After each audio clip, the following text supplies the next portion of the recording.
Hello दोस्तों, welcome and जय हिंद। स्वागत है आपका अपने चैनल न्यू यूनिक क्लासेज में।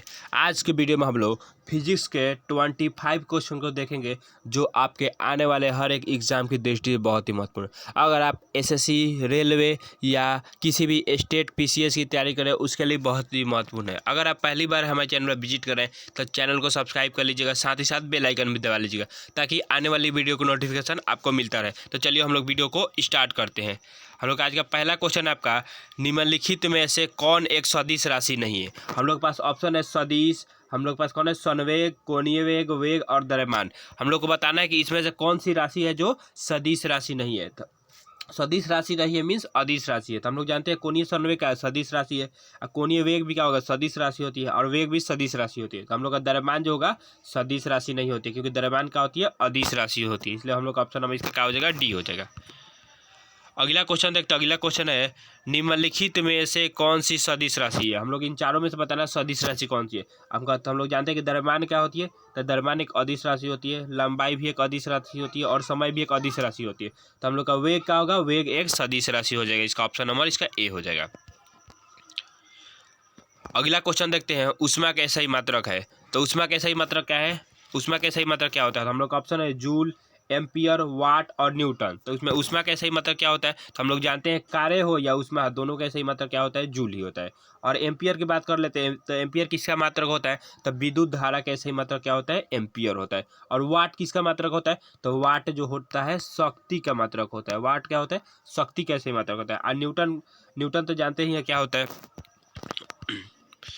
अगला क्वेश्चन देखते हैं। अगला क्वेश्चन आपका, कार्य का सही मात्रक क्या होता है। हमने पहले ही बताया कि कार्य या हो गया या ऊर्जा, ऊर्जा हो गया, उसका सही मतलब क्या होता है, तो हम लोग का जूल ही होता है। ठीक है, जूल होता है। उसके बाद शक्ति का सही मतलब वाट होता है। और डाइन क्या होता है, तो आपका वही होता है, आपका डाइन जो होता है, आपका जो न्यूटन होता है ना, उसी का करने मतलब क्या है, डाइन होता है। ठीक है, जो हम लोग का बल होता है, बल का सही मतलब क्या होता है, न्यूटन होता है। और उसी प्रकार जो होता है बल का एक और अन्य मात्रक होता है, इसको डाइन कहते हैं। ठीक है, अगर आपसे पूछ लिया जाए कि 1 न्यूटन इक्वल टू कितना डाइन होता है, तो 1 न्यूटन इक्वल टू 10⁵ डाइन होता है। ठीक है, अगला क्वेश्चन देखते हैं। अगला क्वेश्चन है आपका, खाद्य ऊर्जा को हम किस इकाई में मापते हैं। तो खाद्य ऊर्जा को हम लोग किस इकाई में मापते हैं।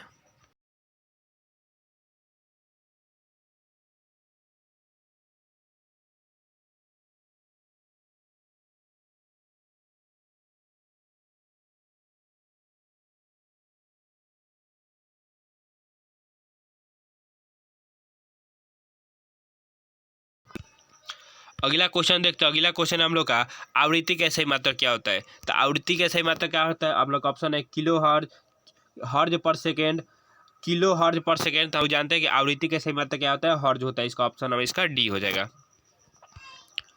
अगला क्वेश्चन देखते हैं। अगला क्वेश्चन है आपका, चुंबकीय क्षेत्र का मात्रक होता है। तो चुंबकीय क्षेत्र का सही मात्रक का ऑप्शन है आपका टेस्ला, वेबर, हेनरी और डोमेन। तो चुंबकीय क्षेत्र का सही मात्रक क्या होता है, टेस्ला होता है। इसका ऑप्शन हमारे क्या हो जाएगा, ए हो जाएगा।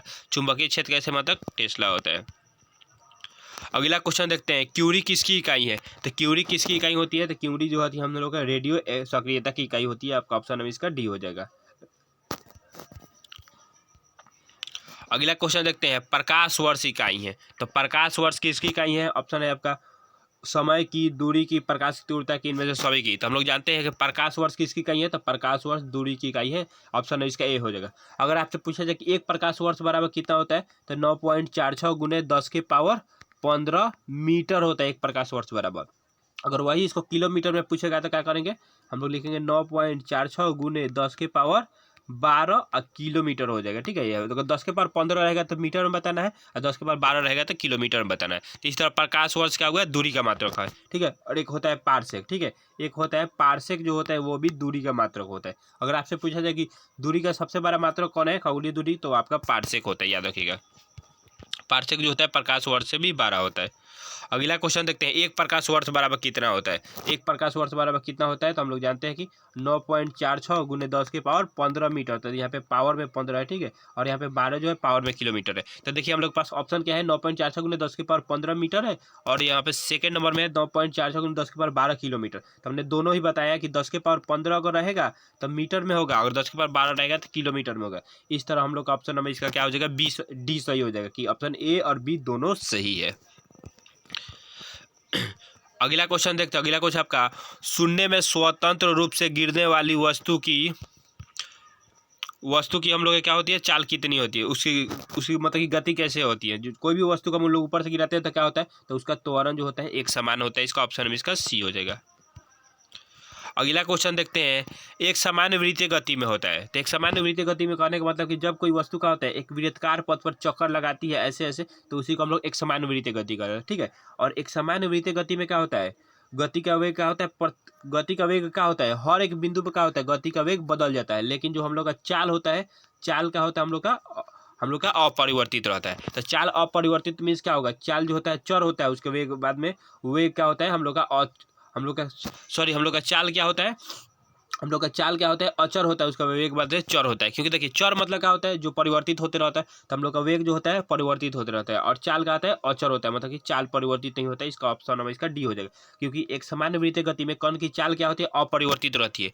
अपरिवर्तित मीन्स क्या होता है, अचर होता है। और उसका वेग क्या होता है, परिवर्तित होते रहता है, मतलब कि वेग चर होता है। आपका ऑप्शन नंबर यहाँ पे डी हो जाएगा। थोड़ा क्वेश्चन घुमा के दिया है चर अचर में कंफ्यूजन करने के लिए। अगला क्वेश्चन देखते हैं आपका, वस्तु की मात्रा बदलने पर अपरिवर्तित रहती है। तो वस्तु की मात्रा बदलने पर क्या अपरिवर्तित रहती है, तो हम लोग मान लीजिए वस्तु है, कोई वस्तु है, तो वस्तु में से कुछ भी चीज काट भी लेते हैं तो क्या उसका घनत्व कभी बदलेगा, नहीं बदलेगा। इसका ऑप्शन नंबर इसका डी हो जाएगा, घनत्व अपरिवर्तित रहता है। अगर वस्तु की मात्रा बदलेगा तो क्या होगा, उसका द्रव्यमान तो कम होगा ही, आयतन भी कम होगा और भार तो घटिए जाएगा, तो इसलिए घनत्व उसका अपरिवर्तित रहता है।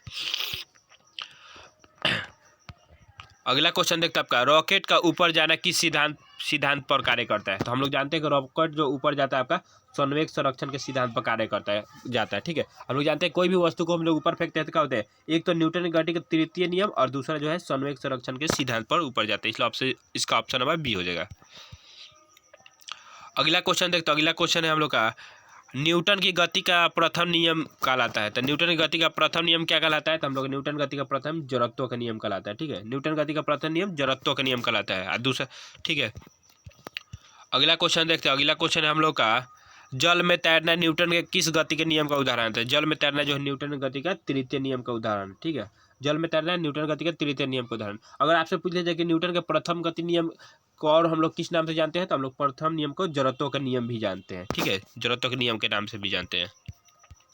अगला क्वेश्चन देखते हैं। अगला क्वेश्चन आपका, पृथ्वी के तल का प्लायन वेग कितना होता है। तो पृथ्वी के तल का प्लायन वेग कितना होता है, तो हम लोग जानते हैं कि 11.2 किलोमीटर पर सेकेंड। मतलब कि अगर हम लोग पृथ्वी से किसी वस्तु को 11.2 किलोमीटर पर सेकेंड की स्पीड से फेंकेंगे ना, तो पृथ्वी पर कभी भी वापस नहीं आएगी। यही इसका प्लायन वेग होता है। अगर आपसे पूछा जाए कि चंद्रमा का प्लायन वेग कितना होता है, तो याद रखिएगा 2.37 जो है किलोमीटर पर सेकंड होता है। याद रखिए किलोमीटर पर सेकंड, मतलब कि इतना किलोमीटर जो है 1 सेकंड में तय करेगा, तभी प्लायन वेग होगा। अगला क्वेश्चन देखते हैं, चाबी भरी घड़ी में कौन सी ऊर्जा होती है। तो चाबी भरी, जब हम लोग चाबी में क्या होता है, घड़ी भर दे, हम लोग कोई भी घड़ी होता है उसमें चाबी लगा देते हैं तो क्या होता है, उसमें हम लोग कौन सी ऊर्जा होती है, तो स्थितिज ऊर्जा होती है। क्योंकि बहुत ज़्यादा ऊर्जा जो होती है संचित हो जाती है। फिर वही स्थितिज ऊर्जा जब चाबी छोड़ते हैं तो गतिज ऊर्जा में परिवर्तित होती है। अगला क्वेश्चन देखते हैं आपका, झूला झूलती कोई लड़की अगर खड़ी हो जाए तो उसका दोलन पर क्या प्रभाव पड़ेगा। तो झूला झूलती कोई लड़की अगर खड़ी हो जाएगी तो उसका दोलन का क्या होगा, उसका आवर्तकाल क्या हो जाएगा, हम लोग का कम हो जाएगा। ठीक है। आवर्तकाल कम हो जाएगा। अगला क्वेश्चन देखते हैं, गहराई बढ़ने पर द्रव का दाब क्या होता है। तो गहराई बढ़ेगा तो द्रव का दाब भी बढ़ता है। ठीक है। उसका ऑप्शन नंबर इसका बी हो जाएगा, दाब बढ़ता है। क्यों, क्योंकि देखिए समुद्र में जब कोई गोताखोर होता है क्या होता है, अगर उसमें समुद्र में गोता लगाता है तो क्या होता है, वो अपने अंदर जो है ऑक्सीजन के साथ साथ क्या होता है, हीलियम गैस का भी मिश्रण ले जाता है। क्योंकि समुद्र में क्या होता है, उसका गहराई के साथ दाब बढ़ जाता है। इस कारण उसके क्या होगा, उसके हार्ट पर जो है बहुत ज़्यादा प्रेशर लगेगा। इसलिए मेंटेन करने के लिए वो क्या होता है, हीलियम का गैस ले जाता है। तो इस कारण दाब वहाँ पे बढ़ जाता है। ठीक है। इसी कारण से अगला क्वेश्चन देखते हैं। अगला क्वेश्चन आपका, बर्फ पर स्केटिंग प्रदर्शित करता है कि दाब बढ़ने पर बर्फ का गलनांक क्या होगा। तो दाब जब बढ़ेगा तो बर्फ का गलनांक क्या होता है, हम लोग का घट जाता है। क्योंकि बर्फ पर जब हम लोग कोई भी आदमी स्केटिंग करेगा तो क्या होगा, जब उस पर स्केटिंग करता है तो प्रेशर लगता है। और प्रेशर लगता है, अगर दाब का क्या होगा, गलनांक घट नहीं जाएगा, मतलब कि गलेगा नहीं ना। तो अगर ज़्यादा गलेगा तो क्या होगा, आदमी कर पाएगा स्केटिंग, नहीं कर पाएगा। इसलिए इसका ऑप्शन में बी हो जाएगा। अगला क्वेश्चन देखते हैं, ऊंचाई पर चढ़ता हुआ व्यक्ति आगे की ओर झुक जाता है। क्यों झुकता है, तो अपना अस्थायित्व बढ़ाने के लिए। अस्थायित्व बढ़ाने के लिए मतलब कि वो झुक जाता है ताकि वो फिसले नहीं, पीछे गिरे नहीं, इस कारण से। अगला क्वेश्चन देखते हैं। अगला क्वेश्चन आपका, एक गिलास में पानी का बर्फ तैर रहा है। जो जब पूर्णतः पानी पिघल जाएगी तो पानी के तल पर क्या प्रभाव पड़ेगा, तो हम लोग जानते हैं क्या होगा, तल अपरिवर्तित रहेगा। क्यों? क्योंकि मान लीजिए क्या होगा, ये गिलास है और गिलास में बर्फ डाले हैं, यहाँ पे बर्फ डाले हैं। हम लोग जानते हैं कि बर्फ का क्या होता है, घनत्व कम होता है, मतलब कि बर्फ के बीच में गैप होता है। तो जब हम लोग बर्फ को उसमें डाल दिए रहेंगे ना, तो क्या होगा, उसके बीच में बर्फ का जितना गैप होगा सारा क्या होगा, पानी कवर कर लिया रहेगा। तो बर्फ गल भी जाएगा तो क्या होगा, उतना ही ना तल रहेगा। तो इसलिए इसका ऑप्शन नंबर क्या हो जाएगा, सी हो जाएगा, अपरिवर्तित रहेगा।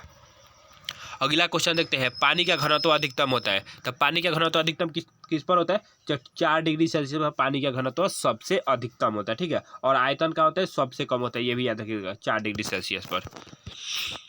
अगला क्वेश्चन देखते हैं, अगला क्वेश्चन आपका, वर्षा की बूंदे गोलाकार होती है किस कारण से, तो हम लोग जानते हैं कि वर्षा की बूंदे जो गोलाकार होती है पृष्ठ तनाव के कारण। इसका ऑप्शन हमारे यहाँ पे ए हो जाएगा, सतही तनाव के कारण। सतही मतलब क्या होता है, पृष्ठ न होता है, तो वर्षा की बूंदे गोलाकार होती है पृष्ठ तनाव के कारण। अगला क्वेश्चन देख लेते हैं आपका, किसी वस्तु का ताप किसका सूचकांक होता है, तो किसी वस्तु का ताप किसका सूचकांक होता है, तो उसके अणुओं की औसत गतिज ऊर्जा का सूचकांक होता है। इसका ऑप्शन है डी। क्योंकि क्या होता है, किसी वस्तु का ताप बढ़ाते हैं तो वस्तु के अणु के बीच की क्या होती है, औसत ऊर्जा बढ़ जाती है। इस कारण से क्या होता है, वही उसके अणुओं की गतिज ऊर्जा का सूचकांक होता है। इसलिए इसका ऑप्शन नंबर डी हो जाएगा। तो दोस्तों कैसा लगा वीडियो हमें कमेंट में जरूर बताइएगा। अगर आप पहली बार हमारे चैनल विजिट किए हैं तो चैनल को सब्सक्राइब कर लीजिएगा, साथ ही साथ बेल आइकन भी दबा लीजिएगा। आज के वीडियो में बस इतना ही, धन्यवाद।